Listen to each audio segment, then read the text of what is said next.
Video 2, May 11th, 2025. In my previous video, I was mentioning how that I was running into a problem with my push rod for my throttle servo because it was actually hitting the little block. It's oriented like this. There's like a little dimple there. It was actually hitting the plastic block, and I mean it was still moving okay. And I'll be honest, I don't know if you're really ever going to go completely full throttle. I mean, usually above mid stick to 3/4 stick is about where you usually fly. But you cannot have moving parts hitting each other. It's going to cause, it could cause your servo to wear out prematurely, putting strain on it. You know, it could cause binding. You do not want binding on your servo. So I just took a Dremel and I rounded out this corner of that block, and that was successful. And I'm not sure how well you can see. Try to get the camera angle down there, but so now there's a nice linear movement of the servo. It's not hitting anything. It has enough clearance now. There's no binding. So with binding, you hear like a loud humming noise. I go in here to the throttle curve, and I will reduce this. Right now it's at -95 for throttle, and I'll reduce that until you hear some binding, and I'll bring it back to -95. Okay, you hear that? That is binding. You do not want that. Okay, now it's back to 95. This is what you want. And with all the movement, all the servos, of course, right now they don't have any servo horns on there. And I did redo the wiring on here. I took the mesh shroud off because it's too bulky. So when you put your, I'm going to put this at mid stick. So when you put your servo horns on at mid stick, you want all of them at 90 degrees like this, and they should have free movement. There should not be anything interfering with them. So I'll put the ball on there. You have 3 choices for your hole, and you know, whichever one lines up the best with the ball on your stationary swash plate. Okay, now I'm going to get into the stationary swash plate. I'm going to turn this off to conserve my battery. So you know, these are brand new links from Vario, and so the anti-rotation bar mounts up here. It goes up here and it goes in there, and this is what keeps your stationary swash plate from moving.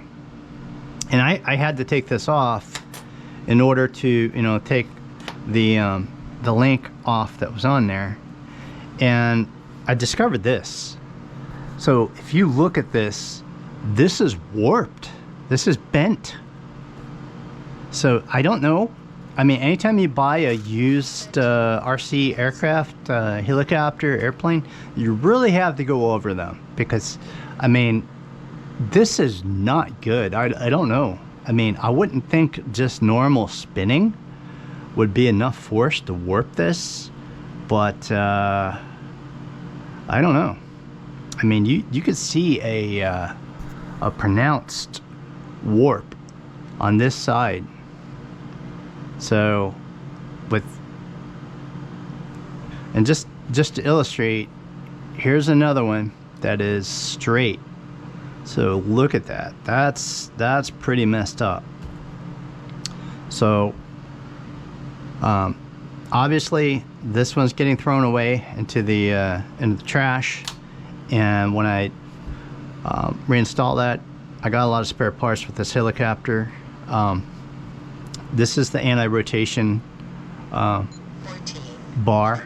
that's going to go on there, and just attention to detail, guys. Like when you're working on your RC helicopter, and I had to go through, and you have to set your throttle curves, and also like with your throttle hold.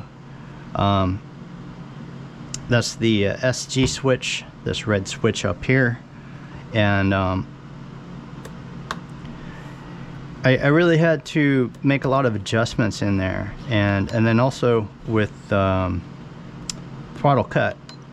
So throttle cut is in here, and so for throttle cut to work, you pretty much have to be at idle. It won't do it at like higher RPMs, but basically that's what's going to kill your engine. And I'll just flip this back on again, just to illustrate. And then also you want to set your fail-safe. I had a transmitter fail me one time, and I had a $3,500 helicopter, Vario Benzin Acrobatic, fly away on me because the gentleman that had built the helicopter for me hadn't set fail-safe. I was so new to the hobby, I didn't know about fail-safe. So watching the throttle arm here, so that's going up, and if you hit throttle hold, and the reason for throttle hold is if you lose tail rotor and the helicopter starts to spin, you hit throttle hold and you watch that. I'm going to flip this switch here. It goes down to idle. So that's going to stop your helicopter from spinning, and then you can then do an auto rotation to save your helicopter. And so going into fail-safe, so channel 3 is your throttle channel, and I have fail-safe on. Right now it says off, and it's minus 82. So I'm going to take the throttle to full throttle, okay? And all I'm going to do is I'm going to turn the transmitter off, and that should go to idle. All right, it's off. See how it went to idle? This is what you want for your Gasser RC helicopter. That helicopter that I lost, that flew away and crashed, I was hovering less than a foot off the ground in a stabilized hover. So it's possible, if I had fail-safe set up, that since that helicopter was in a stabilized hover over like a flat concrete area, it's possible that that helicopter could have just plopped down. You know, if it just went to idle and just, you know, and even if it did hit and flip over, it would not have been damaged as badly as it did, because I think like just gradually started lifting into the air. It flew way out and around, went behind me, gained a whole bunch of altitude, then it started banking, and it like basically like just slammed into the ground, and I lost a $3,500 Vario Benzin Acrobatic helicopter, and there was not much I could salvage out of that crash.